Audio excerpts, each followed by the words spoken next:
Hello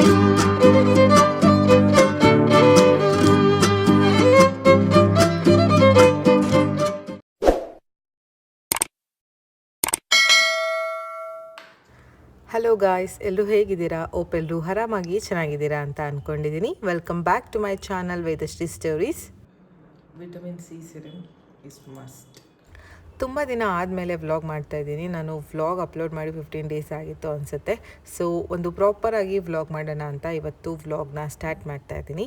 so ಇದು ಸಡನ್ನಾಗಿ plan ಮಾಡ್ಕೊಂಡ್ವಿ. ದೀಪಾವಳಿ ಹಬ್ಬ ಇದ್ದಿದ್ದರಿಂದ ಎಲ್ಲಾದರೂ ದೇವಸ್ಥಾನಕ್ಕೆ ಹೋಗಿ ಬರೋಣ ಅಂತ. ಸೊ ನಾನು ನನ್ನ ನಮ್ಮ ಅಕ್ಕ ಎಲ್ಲರೂ ದೇವಸ್ಥಾನಕ್ಕೆ ಹೋಗೋಣ ಅಂತ ಹೋಗ್ತಾ ಇದ್ದೀವಿ. ಇಲ್ಲಿ ಗೌಡ್ಗೆರೆ ಹತ್ರ ಇರೋ ಚಾಮುಂಡೇಶ್ವರಿ ದೇವಸ್ಥಾನಕ್ಕೆ ಹೊರಟಿದ್ದೀವಿ. ಇದನ್ನು ನಾವೆಲ್ಲರೂ ಯೂಟ್ಯೂಬಲ್ಲಿ, ಇನ್ಸ್ಟಾಗ್ರಾಮ್ ರೀಲ್ಸಲ್ಲಿ ನೋಡಿದ್ವಿ. ಸೊ ಹೋಗೋಣ ಅಂತ ಇವತ್ತು ಪ್ಲ್ಯಾನ್ ಮಾಡಿಕೊಂಡು ಹೋಗ್ತಾ ಇದ್ದೀವಿ.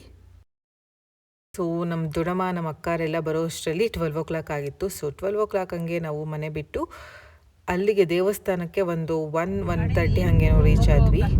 ವೆಹಿಕಲ್ ಪಾರ್ಕಿಂಗ್ ಮಾಡೋಕ್ಕೆ ತುಂಬಾ ಸ್ಪೇಸ್ ಇತ್ತು. ಮತ್ತು ಅಲ್ಲಿ BMTC KSRTC ಬಸ್ ಎಲ್ಲನೂ ಬರ್ತಾ ಇದ್ವು. ಟ್ರಾವೆಲಿಂಗ್ ಏನು ಅಷ್ಟು ಕಷ್ಟ ಆಗಲ್ಲ ಅಂತ ಅನಿಸುತ್ತೆ.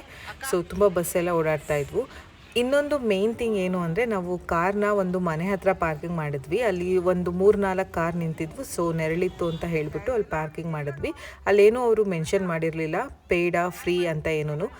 ಇನ್ನೊಂದೇನು ಅಂತ ಅಂದರೆ, ನಾವು ಕಾರ್ ಪಾರ್ಕಿಂಗ್ ಮಾಡಿದ್ವಿ. ಪಾರ್ಕಿಂಗ್ ಮಾಡಿದಾಗ ಒಂದು ಆಂಟಿ ಹತ್ರ ಹೂವು ಹಣ್ಣು ತೊಗೊಂಡ್ವಿ. ಅವರು ನಮಗೆ ಅವಾಗ ಇಲ್ಲಿ ಚಾರ್ಜಸ್ ಆಗುತ್ತೆ ಅಂತ ಏನೂ ಹೇಳಲಿಲ್ಲ. ಸೊ ಆಮೇಲೆ ನಾವು ಹೊರಡಬೇಕಾದ್ರೆ ಬಂದು ಒಂದು ಚೀಟಿ ಕೊಟ್ಟು 50 rupees ಆಗುತ್ತೆ ಅಂತ ಹೇಳಿದ್ರು. ಸೊ ಇಲ್ಲಿ ಫ್ರೀ ಪಾರ್ಕಿಂಗ್ ಕೂಡ ಇದೆ ಅಂತ ಹೇಳ್ತಿದ್ರು. ನೀವು ನೋಡಿಕೊಂಡು ಪಾರ್ಕ್ ಮಾಡ್ಕೊಳ್ಳಿ ಗಾಡಿಗಳನ್ನ. ಸೊ ನಾವು ದೇವಸ್ಥಾನ ಒಳಗಡೆ ಬಂದ್ವಿ. ಸೊ ಹಬ್ಬ ಇದ್ದಿದ್ದರಿಂದ ಅನಿಸುತ್ತೆ ಸ್ವಲ್ಪ ಜಾಸ್ತಿ ಜನನೇ ಇದ್ದರು. ನಾವು 1:15 ಒಳಗಡೆ ಹೋದ್ವಿ. 1:15 ಒಳಗಡೆ ಹೋದ್ವಿ ಅಂತ ಅನಿಸುತ್ತೆ. ಜಾಸ್ತಿ ಜನ ಇದ್ದಿದ್ದರಿಂದ ನಾವು ದೇವ್ರ ದರ್ಶನ ಮಾಡೋಷ್ಟರಲ್ಲಿ 2:30 ಆಗಿತ್ತು. ಅಲ್ಲಿ ಕ್ಯೂ ಸಿಸ್ಟಮ್ ಎಲ್ಲ ತುಂಬ ಚೆನ್ನಾಗಿ ಮಾಡಿದ್ದಾರೆ. ಆಮೇಲೆ ಕ್ಯೂ ನಿಂತ್ಕೊಂಡಿರೋ ಹತ್ರ ಒಂದು ಚಿಕ್ಕದಾಗಿ ಸ್ನ್ಯಾಕ್ಸ್ ಕೌಂಟರ್ ಕೂಡ ಇತ್ತು. ಸೊ ಜನಗಳೆಲ್ಲರೂ ಸ್ನ್ಯಾಕ್ಸ್ ತೊಗೊಂಡು ಕೂಡ ತಿನ್ಬೋದು. ಆಮೇಲೆ ಸ್ನ್ಯಾಕ್ಸ್ ಕವರ್ನ ವಾಪಸ್ ಬ್ಯಾಗಲ್ಲಿ ಇಟ್ಕೊಂಡು ಬಂದು ಆಚೆ ಡಸ್ಟ್ಬಿನ್ಗೆ ಹಾಕಿದ್ರೆ ಒಳ್ಳೆಯದು ಅಂತ ಅನಿಸುತ್ತೆ. ದರ್ಶನ ಮಾಡಿಕೊಂಡು ಆಚೆ ಬಂದ್ವಿ. ಅಲ್ಲಿ ಗುಹೆ ಥರ ಇದೆಯಲ್ಲ, ಅದರೊಳಗೂ ಕೂಡ ನಾವು ಹೋಗ್ಬೋದು. ಸೊ ನಾವು ದರ್ಶನ ಮುಗಿಸ್ಕೊಂಡು ಆಚೆ ಬಂದಿದ್ದ ಟೈಮಿಗೆ ಬಸವಣ್ಣ ಕೂಡ ಬಂತು. ಅಲ್ಲಿ ಮೈಕಲ್ ಕೂಡ ಅನೌನ್ಸ್ ಮಾಡ್ತಾಯಿದ್ರು. ಸೊ ನಾವೆಲ್ಲ ನೋಡಿಕೊಂಡು ಪ್ರಸಾದ ತೊಗೊಂಡು ಹೋಗೋಣ ಅಂತ ಬಂದ್ವಿ. ಪ್ರಸಾದ 1 ಲಡ್ಡು 30 rupees ಏನೋ, ಮತ್ತು ಸೆಟ್ ಪೂರ್ತಿ ಕಾಯಿ ಮಿಠಾಯಿ ಎಲ್ಲ ಬರುತ್ತೆ. ಅದಕ್ಕೆ 100 rupees ಏನೋ ಚಾರ್ಜ್ ಆಗುತ್ತೆ, ವಿಚ್ ಇಸ್ ವೆರಿ ಅಫೋರ್ಡಬಲ್ ಅಂತ ನನಗನ್ಸುತ್ತೆ. ಪ್ರಸಾದ ತೊಗೊಂಡು ನಾವು ಅಲ್ಲಿ ಪಕ್ಕದಲ್ಲಿ ಹಳ್ಳಿ ಮನೆ ಅಂತ ಇತ್ತು, ಅಲ್ಲಿ ನೋಡ್ಕೊಂಡು ಹೋಗೋಣ ಅಂತ ಬಂದ್ವಿ. ಬಟ್ ಸ್ವಲ್ಪ ಏನೇನೋ ತೊಗೊಂಡ್ರು ನಮ್ಮಮ್ಮ ಎಲ್ಲ. ಅಲ್ಲಿ ವುಡನ್ ಸ್ಪೂನ್ಸ್, ವುಡನ್ ಸ್ಪ್ಯಾಚುಲಾಸ್ ಮತ್ತು ಹ್ಯಾಂಡ್ ಕ್ರಾಫ್ಟೆಡ್ ಏನೇನೋ ಇತ್ತು. ಸ್ವಲ್ಪ ಬಿಟ್ ಕಾಸ್ಟ್ಲಿ ಅಂತ ಅನ್ನಿಸ್ತು. ಹೆಂಗ್ ಸೌಂಡ್ ಮಾಡುತ್ತಾ? ಸೌಂಡ್ ಬರಲ್ಲ, ಮ್ಯಾಕು ಕೆಳಕ್ಕೆ ಬಿಡುದು.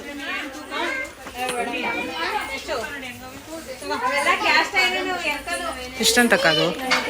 ಎಷ್ಟು ರೂಪಾಯಿ ಹಾಕಿದ್ದಾರೆ? 30 ರೂಪಾಯಿ. ಆಮೇಲೆ ಇಲ್ಲಿ ಪಾತ್ರೆಗಳನ್ನ ಕೂಡ ಮಾರ್ತಾಯಿದ್ರು, ಕ್ಯಾಸ್ಟ್ ಐರನ್ ಪಾತ್ರೆಗಳನ್ನೆಲ್ಲ. ಅವೆಲ್ಲ 1500, 1000 rupees ಈ ಥರ ಇತ್ತು. ಸ್ವಲ್ಪ ಕಾಸ್ಟ್ಲಿ ಅಂತ ಅನ್ನಿಸ್ತು. ಆಮೇಲೆ ಉಪ್ಪಿನಕಾಯಿ, ಗುಲ್ಕನ್ ಈ ಥರ ಎಲ್ಲ ಮಾರ್ತಾಯಿದ್ರು. ಸೊ ನಮ್ಮಮ್ಮ ಸ್ವಲ್ಪ ಸೌಟು, ಸ್ವಲ್ಪ ಸ್ಪ್ಯಾಚುಲಾ ಏನೇನೋ ತೊಗೊಂಡ್ರು. ಅಲ್ಲಿ ಸ್ವಲ್ಪ ಶಾಪಿಂಗ್ ಮಾಡಿಕೊಂಡು ನಾವು ಆಚೆ ಬಂದ್ವಿ. ನಮ್ಮ ಅಕ್ಕನ ಮಗನಿಗೆ ಆಟ ಸಾಮಾನು ತೊಗೊಂಡೋಗೋಣ ಅಂತ. ಸೊ ಈ ಗೊಂಬೆಗಳೆಲ್ಲ 100 rupees ಹೇಳ್ತಾಯಿದ್ರು. ಸೊ ನಾವು 1-2 ಆಟ ಸಾಮಾನು ತೊಗೊಂಡು ಊಟಕ್ಕೆ ಹೋದ್ವಿ.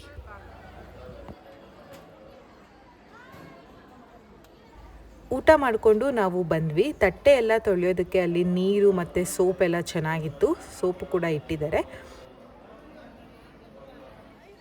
ಸೊ ಆಚೆ ಬರ್ತಾ ಇಲ್ಲಿ ಒಂದು ಸ್ವಲ್ಪ ಪ್ಲೇ ಏರಿಯಾ ಥರ ಮಾಡಿದರು. ಸೊ ನಮ್ಮಕ್ಕನ ಮಗನಿಗೆ ಒಂದು ಸ್ವಲ್ಪ ಹೊತ್ತು ಆಟ ಆಡಿಸ್ಕೊಂಡು ನಾವು ಅಲ್ಲಿಂದ ಹೊರಟ್ವಿ.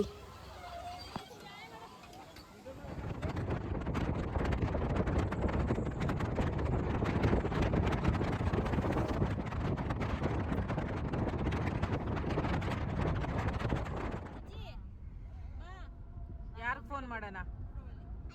ಯಾರು? ಮಾಮ.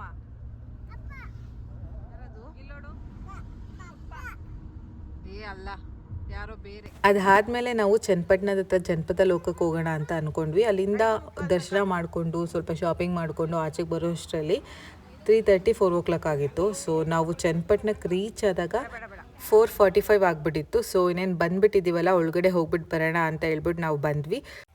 ಅಲ್ಲಿ ದೊಡ್ಡವರಿಗೆ 100 ರೂಪೀಸ್ ಚಾರ್ಜ್ ಮಾಡ್ತಾರೆ ಪರ್ ಹೆಡ್, ಮತ್ತು ಬೇಬೀಸ್ಗೇನು ಚಾರ್ಜಸ್ ಇರಲ್ಲ. ಮತ್ತು 5:30ಗೆ ಕ್ಲೋಸಿಂಗ್ ಟೈಮ್. ಎವ್ರಿ ಟ್ಯೂಸ್ಡೇ ಅಲ್ಲಿ ಹಾಲಿಡೇ ಇರುತ್ತೆ.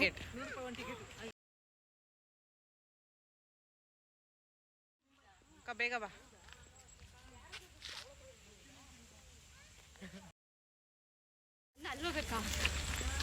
ಟಿಕೆಟ್ ಟ್ರೈಬಲ್ ವಿಲೇಜ್ ಇದೆ ಅಲ್ಲಿ. ನೋಡು ವಾಡೆ ಅಮ್ಮ, ನಮ್ಮ ಮನೇಲಿ ಅಮ್ಮಮ್ಮಾರ ಮನೇಲಿ ಐತಲ್ಲ ಇದೆ.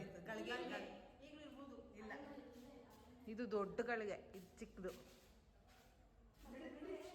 ಮಕ್ಕಳನ್ನೆಲ್ಲ ಕರ್ಕೊಂಡು ಹೋದರೆ ಅವರಿಗೆ ತುಂಬ ಇಂಟ್ರೆಸ್ಟಿಂಗ್ ಅಂತ ಅನಿಸುತ್ತೆ. ಮೇ ಬಿ ಅವರು ಇದೆಲ್ಲ ನೋಡಿರಲ್ಲ ಅಲ್ವಾ, ಅದಕ್ಕೆ.